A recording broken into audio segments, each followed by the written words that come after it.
नाजरीन, अब देख रहे हैं INN चैनल। मैं हूं शेख अहमद अली। इस न्यूज़ बुलेटिन में आइए नजर डालते हैं दिन भर की बड़ी खबरों पर। सुखविंदर सिंह सक्कू की शक्ल में हिमाचल प्रदेश को नया वजीर आला मिल गया। सुखविंदर सिंह सक्कू ने शिमला की तारिक रेज ग्राउंड में रियासत के वजीर आला के तौर पर हलफ लिया। गवर्नर RV आर्लेकर ने उन्हें ओहदे और राजदारी का हलफ दिलाया। सक्कू के अलावा मुकेश अग्निहोत्री ने रियासत के नायब वजीर आला के तौर पर हलफ उठाया। राहुल गांधी, प्रियंका गांधी, कांग्रेस के कौमी सदर मल्लिकार्जुन खड़गे, राजस्थान के वजीर आला अशोक गहलोत, छत्तीसगढ़ के वजीर आला भूपेंद्र सिंह बघेल, कांग्रेस लीडर सचिन पायलट समेत कई अहम कायदीन ने हलफ बर्दारी की तकरीब में शिरकत की। सुखविंदर सिंह सक्कू चौथी बार नादवन असेंबली हल्के से MLA मुंतखब हुए हैं। उन्होंने अपने करियर का आगाज तुलबा सियासत से किया और 2013 से 2019 तक पार्टी की रियासती यूनिट के सरबराह के ओहदे पर फायज रहे। उन्होंने अपने कॉलेज के दिनों में पार्टी की तुलबा wing national students union of India के लिए काम किया। 1989 में वो उसी की रियासती इकाई के सदर मुंतखब हुए। सक्कू ने रियासती यूथ कांग्रेस के सदर के तौर पर भी खिदमत अंजाम दी। रियासती सियासत में आने से पहले उन्होंने 2 बार 1992 और 2002 में शिमला म्यूनसिपल कॉरपोरेशन के कॉरपोरेटर के तौर पर भी खिदमत अंजाम दी। हाल ही में खत्म हुए असेंबली इंतखाबात में सक्कू ने इंतखाबी मुहिम कमेटी की सरबराही की थी।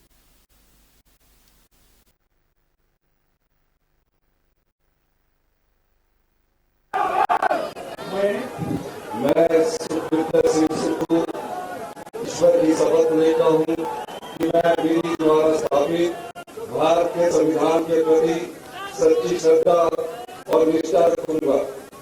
मैं भारत की प्रभुता और अखंडता को अक्षुण्ण रखूंगा। मैं हिमाचल प्रदेश के राज्य के मुख्यमंत्री के रूप में अपने कर्तव्यों का श्रद्धापूर्वक और शुद्ध अंतकरण से निर्वहन करूंगा तथा मैं भय या पक्षपात, अनुराग या द्वेष के बिना सभी प्रकार के लोगों के प्रति संविधान और विधि के अनुसार न्याय करूंगा। धन्यवाद।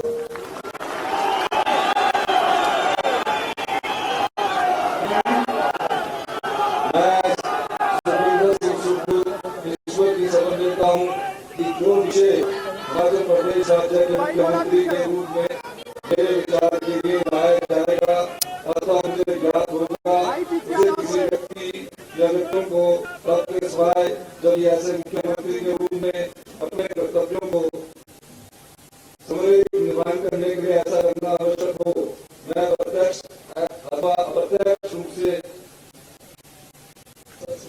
संसूचित या प्रकट नहीं करूंगा। धन्यवाद।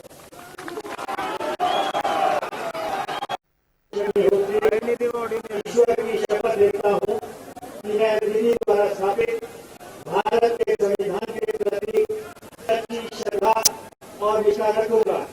मैं भारत की प्रभुता और अखंडता अक्षुण्ण रखूंगा।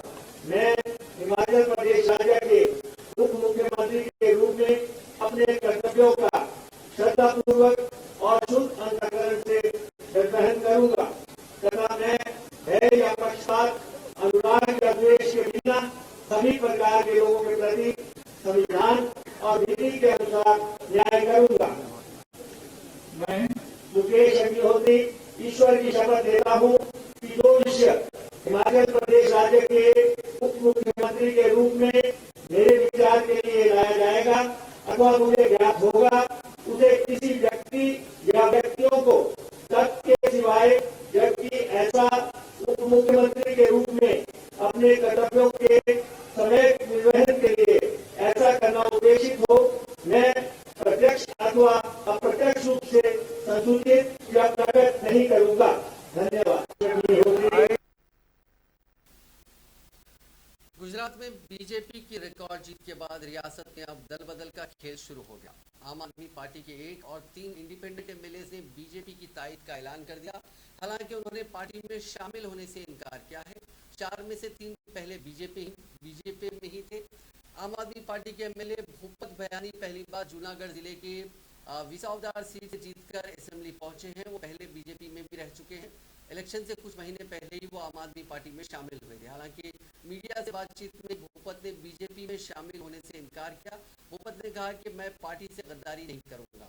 इधर ताईद देने का ऐलान करने वाले 3 इंडिपेंडेंट एमएलए में बायर से धवल झाला, धानेराज से मावजी देसाई और वाघोड़िया से धर्मेंद्र वाघेला शामिल हैं। झाला और मावजी देसाई बीजेपी से टिकट नहीं मिलने के बाद इलेक्शन से ऐन वक्त पहले इंडिपेंडेंट इलेक्शन लड़े और जीत भी गए। राजस्थान में भारत जोड़ो यात्रा के दूसरे मरहले में इतवार की शाम को राहुल गांधी के साथ प्रियंका गांधी और रॉबर्ट वाड्रा भी चल रहे हैं। उनके साथ राहुल गांधी की भांजी और प्रियंका की बेटी मिराया भी शामिल हैं।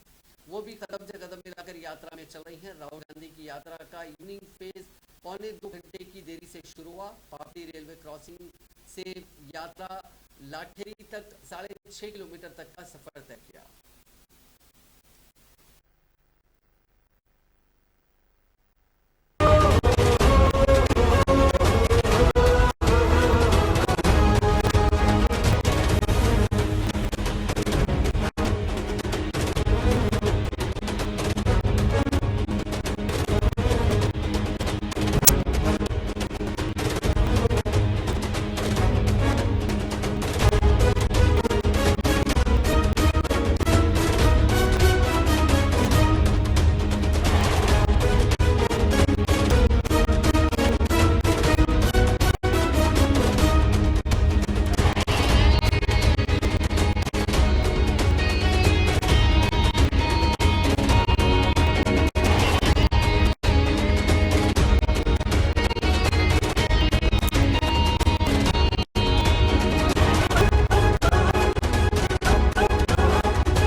यात्रा के दौरान आज राहुल गांधी अचानक हाईवे किनारे बने एक घर में चले गए। तब यात्रा बूंदी जिले के देही खेड़ा गांव से गुजर रही थी। घर में 8 साल की बच्ची अक्षिता मिली।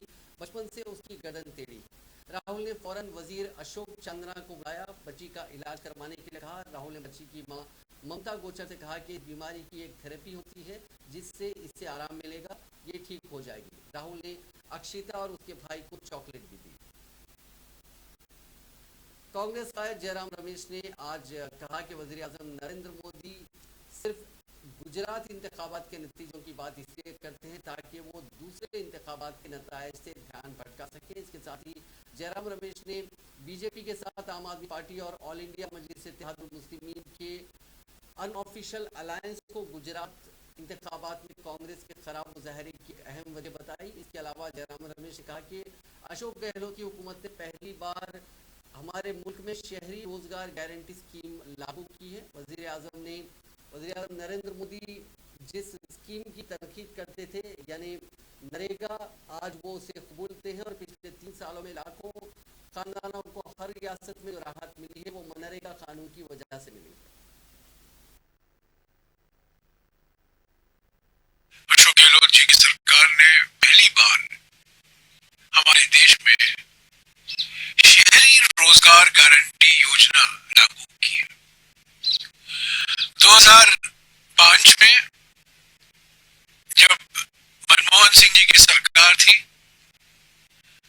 पार्लियामेंट में, लोकसभा में और राज्यसभा में Mahatma Gandhi NREGA, national rural employment guarantee कानून बना, पारित हुआ और फरवरी के 2006 से ये महात्मा गांधी नरेगा की शुरुआत हुई। इसकी कड़ी आलोचना हुई, पर जो आलोचक थे, तब का आलोचक हमारे जो अभी प्रधानमंत्री हैं, उन्होंने पार्लियामेंट में भी इसकी कड़ी आलोचना की। पर आज वो स्वीकारते हैं कि पिछले 2.5 सालों में, पिछले 3 सालों में अगर राहत मिली है लाखों परिवारों को हर एक राज्य में, वो महात्मा गांधी नरेगा कानून की वजह से मिला। पर महात्मा गांधी नरेगा कानून सिर्फ ग्रामीण इलाकों के लिए है, ग्रामीण परिवारों के लिए, और शहरी गरीबी, शहरी बेरोजगारी से निपटने के लिए हमारे सरकारों ने ऐसे कदम नहीं उठाए थे पहले।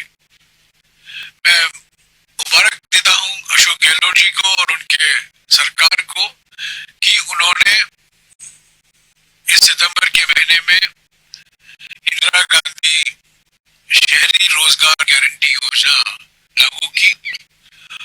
और हमारा अनुभव रहा है, मैं आंकड़े देख रहा था, कई जिले में, उदयपुर मिसाल के तौर से, महिलाओं भारी संख्या में।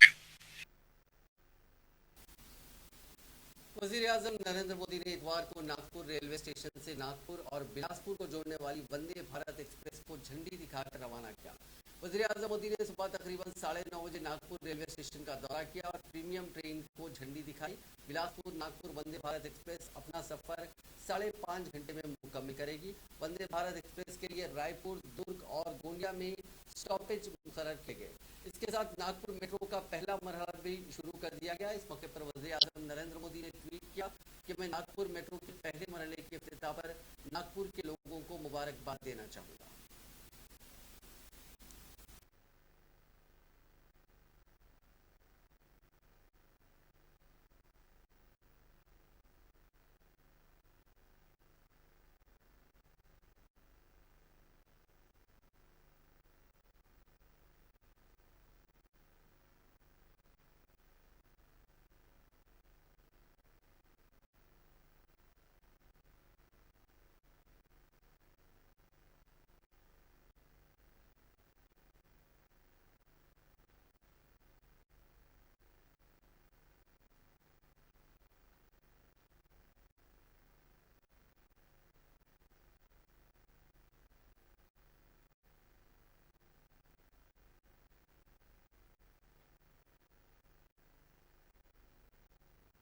साथियों, आज आपसे बात करते हुए मैं महाराष्ट्र के लोगों को, देश के लोगों को भारत की राजनीति में आ रही एक विकृति से सावधान भी करना चाहता हूं।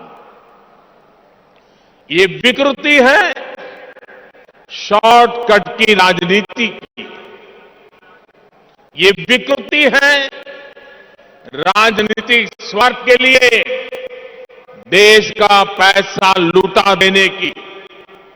ये विकृति है करदाताओं की गाढ़ी कमाई को लूटा देने की।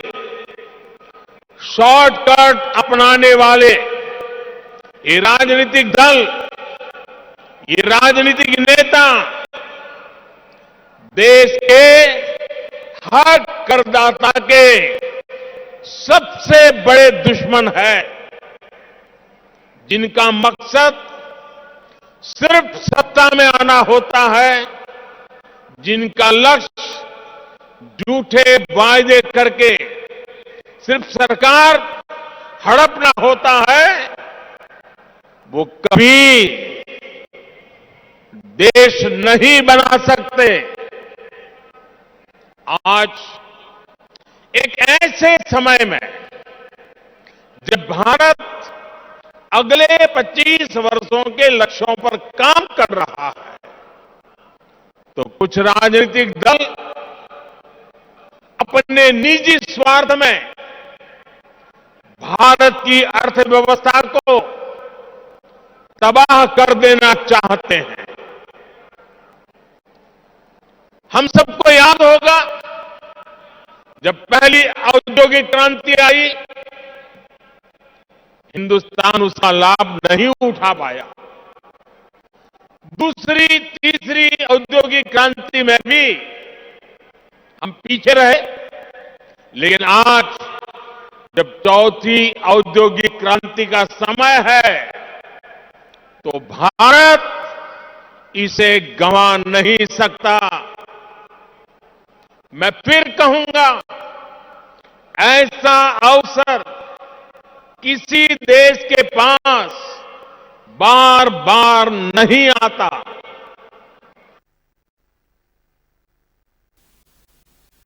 वज़ीर-ए-आज़म नरेंद्र मोदी ने आज शाम शुमाली गोवा के मोबा में मनोहर बैनुल अक़वामी हवाई अड्डे का इफ्तिताह किया। नए हवाई अड्डे के लिए गोवा के लोगों को मुबारकबाद देते हुए वज़ीर-ए-आज़म ने कहा कि गोवा के अवाम ने जो मोहब्बत और दुआएं दी हैं, उन्हें वो तरक्की के जरिए अदा करेंगे। उन्होंने मजीद कहा कि जदीद हवाई अड्डा इस तरक्की का हिस्सा है।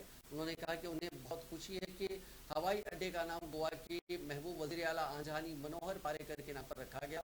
उन्होंने कहा कि साबिक़ा चंद बरस में लोगों को दरकार वसाइल को नजरअंदाज किया गया था। गोवा में एक और हवाई अड्डे की तामीर की मांग तवील अरसे से इल्तिवा में थी। उन्होंने कहा कि बहुत से चैलेंजों को अबूर करते हुए हुकूमत ये काम कर चुकी है।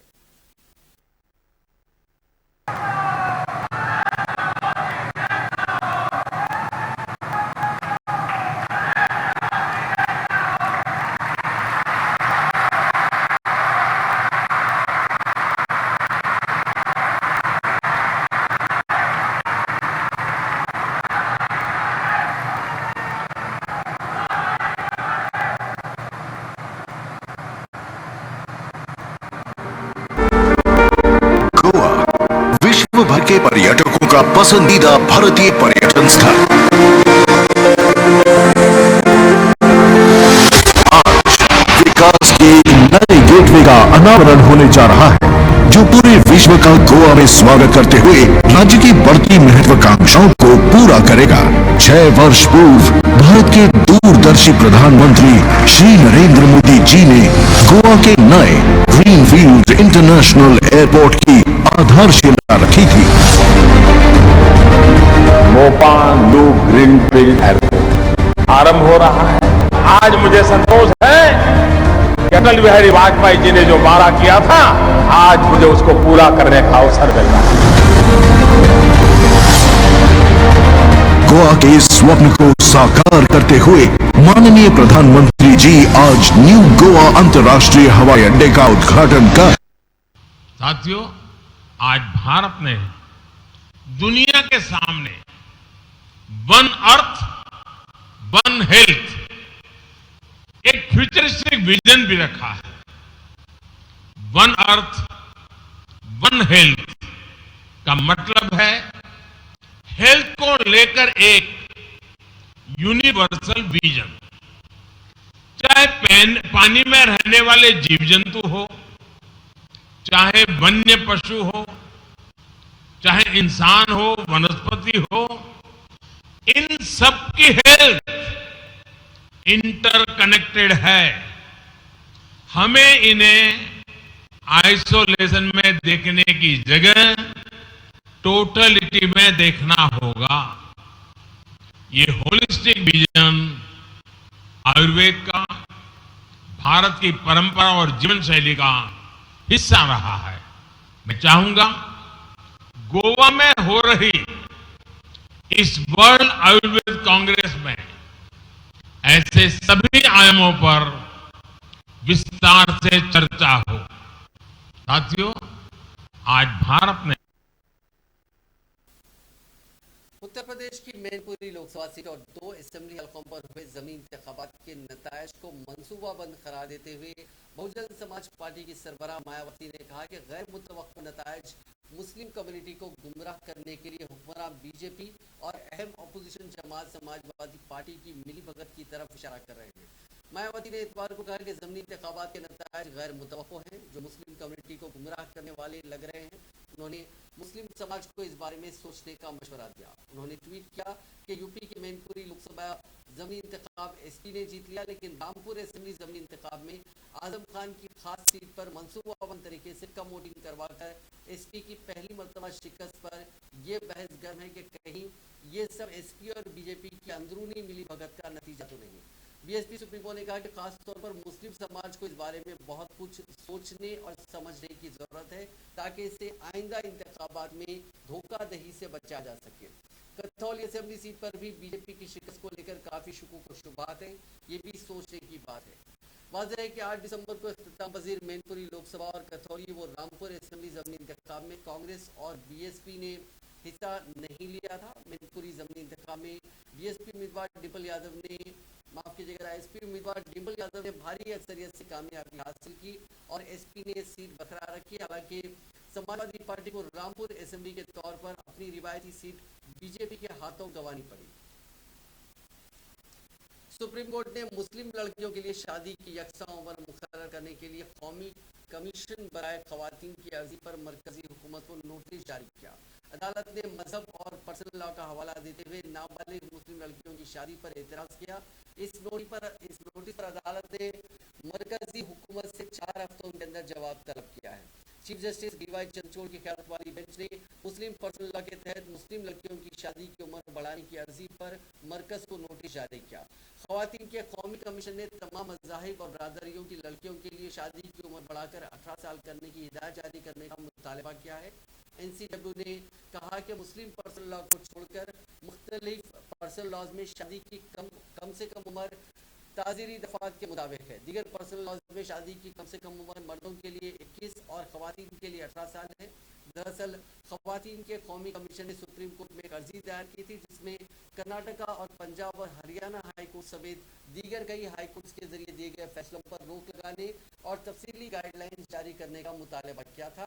उन फैसलों में पर्सनल लॉ का हवाला देते हुए मुस्लिम लड़कियों की शादी को उनकी माहवारी के आगाज के बाद किसी भी वक्त जायज़ करार दिया था। हरियाणा के सोनीपत के राजीव गांधी एजुकेशन सिटी के अहाते में इतवार को संयुक्त किसान मोर्चा की पंचायत हुई। इसमें पंजाब और हरियाणा के किसान पहुंचे। वहां किसान तहरीक के दौरान अपनी जान गंवाने वाले सभी किसानों को खिराज अकीदत पेश किया गया। वहीं किसानों के ऊपर दर्ज किए गए केसों को वापस लेने और MSP गारंटी कानून बनाने की मांग की गई। इसके बाद मरकजी हुकूमत के रिप्रेजेंटेटिव को सदर जमहूरिया के नाम एक मेमोरेंडम भी सौंपा गया।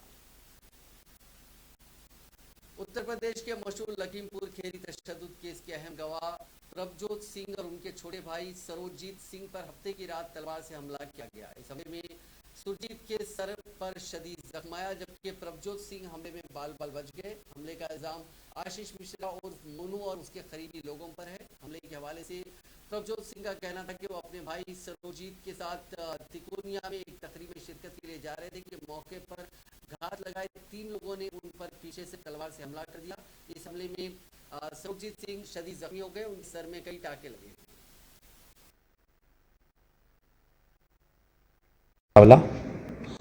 तो पहले तो मेरे से आगे मेरे से काफ़ी उसकी हुई।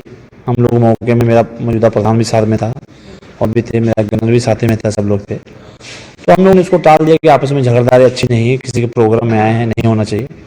हम लोग चला गया। मेरे से लगभग 5-10 मीटर दूर मेरा भाई भी बैठा हुआ था। तो ये बैठा था, उसके आगे दूसरी तरफ जाके वो बैठ गया। अब ये अपने बैठे हुए थे 2-3 लोग दोस्त, वो पीछे से आया है, उसने पीछे से इसके वार कर दिया है तलवार से। एक लगा, जब तक हम लोग देख रहे हैं, हम उठ के भागे हैं हम लोग, तब तक उसने दूसरा फिर किया। 2 बार उसने किए, तब तक हम लोगों ने उनको पकड़ा। तो जब पकड़ा है तो उसकी शर्ट फट गई। वहाँ 200-250 आदमी था, प्रोग्राम था, तो वहाँ से फरार हो गया। फिर हम लोग इसको वहाँ से लेके, मैंने कुछ वीडियो बनाई थी, उसके बाद हम कोतवाली चले गए। तो कोतवाल ने वहाँ से हमको निगासन भेज दिया। वहाँ निकाह डायरेक्टरी हुई है, रिपोर्ट हुई है और अभी तक फिलहाल कोतवाली में मुकदमा नहीं लिखा गया। क्या कारण है आपको? हाँ, मैं उसका गवाह हूँ, पर मैं पहला गवाह हूँ उस कांड का। सबसे पहले मेरी गवाही हुई है। जो तुगनिया कांड है, जो मोनू मिश्रा वाला, तो उसका पहला गवाह मैं हूँ। ठीक है, इसलिए मैंने सुबह से मुकदमा लिखने में भी थोड़ा एक देरी की इलाज में हो गई। तो मुकदमा लिखने के लिए मैंने तहरीर लिखाई थी। उसके बाद अचानक कुछ मैटर की वजह से अभी तक कोतवाल ने मुकदमा नहीं लिखा है। क्या कारण है आपके वही अब देखिए कि इतनी भयानक चोट आने के कारण उनके आदमी, वो जो आदमी लड़का है विकास चावला, वो उनका खास आदमी है। ये मुन मिश्रा का वहाँ उसके हम मुनिपुना भी करता था, उसकी वसूली भी करता है, जैसे उनका काम वो होता है तो उसकी वसूली, ये उन्हीं का आदमी था। तो ये रंजिश से एक चीज आ रही है, वो पहले मेरे से व्यवहार किया और मेरे से, मेरा गनर होने की वजह से वो मेरे से कुछ नहीं कर पाया, वो जाकर मेरे भाई पे वार कर दिया। तो आज ऐसे हालात पैदा हो रहे हैं, आज मेरे भाई से वो ऊपर घटना ऐसी हुई, कल को मेरे पे हो सकती है। तो इसलिए अभी तक फिलहाल प्रशासन ने मुकदमा नहीं लिखा। इतनी भयानक चोट उसकी रिपोर्ट आने के बाद भी तो अभी तक मुकदमे पे कोई लापरवाही हो रही है। फिलहाल अब बुलाया जा रहा है कि आप आइए मुकदमा लिखेंगे। तो मैं अपने भाई को, हालत गंभीर थी तो मैं अभी लगभग 6 बजे यहाँ लाकर एडमिट किया हूँ। अफगानिस्तान के शुमाली सूबे कंदोज में इतवार के रोज एक मुसाफिर बस उलटने से 5 मुसाफिर हलाक और 28 दीगर जख्मी हो गए। सूबाई राजधानी कंदोज शहर के मदाफात में सुबह सवेरे लापरवाही से गाड़ी चलाने के बायस पेश आने वाले सड़क हादसे में खवातीन और बच्चों समेत 5 अफराद हलाक और 28 जख्मी हो गए, जिनमें से चंद की हालत तशवीशनाक है। सूबाई वजीर इत्तलात मुतीउल्लाह रूहानी ने हादसे की तस्दीक करते हुए सहाफियों को बताया कि जख्मी मुसाफिरों को इलाज के लिए अस्पताल में दाखिल कराया गया। फ्रांस के दारुल हुकूमत पेरिस में मराकशी फुटबॉल टीम के शायकीन और पुलिस के दरमियान तसादुम के बाद तकरीबन 40 अफराद को हिरासत में ले लिया गया। BFM एक रिपोर्ट के मुताबिक कानून नाफिज करने वाली एजेंसी ने 40 से ज़्यादा अफराद को हिरासत में लिया है। ख्याल रहे कि मराकश की कौमी फुटबॉल टीम वर्ल्ड कप के सेमीफाइनल में पहुंचने वाली तारीख की पहली अफ्रीकी टीम बन गई।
यूक्रेन के जुनूबी हिस्से में जंग खतरनाक मोड़ पर पहुंच चुकी है। रूस लगातार हवाई हमले कर यूक्रेन को पीछे धकेलने की कोई कसर नहीं छोड़ा है। इसी बीच यूक्रेन के सदर जेलेंस्की ने कहा कि रूस ने यूक्रेन के बाखमुत शहर को अपने हवाई हमलों से राख के खंडर में बदल दिया है। इन हमलों में कई आम लोगों के मारे जाने की भी खबर है। यूक्रेन के डोनेट्स्क, लुहांस्क प्रोविंस में हालात काफ़ी तशवीशनाक होते जा रहे हैं। जेलेंस्की ने बताया कि बाखमुत, सोलेडोर, मारिइनकी और क्रेमिना शहर में कोई ऐसी जगह नहीं बची जो रूसी हमलों से बची हो। जेलेंस्की ने हफ्ते के रोज जानकारी देते हुए बताया कि रूस देर रात ईरान में बने कामिकाजी ड्रोन से यूक्रेन पर हमले करा है, जिसके चलते ओडेसा में लगभग 15 लाख लोग बिना बिजली के अंधेरे में रहने पर मजबूर हैं।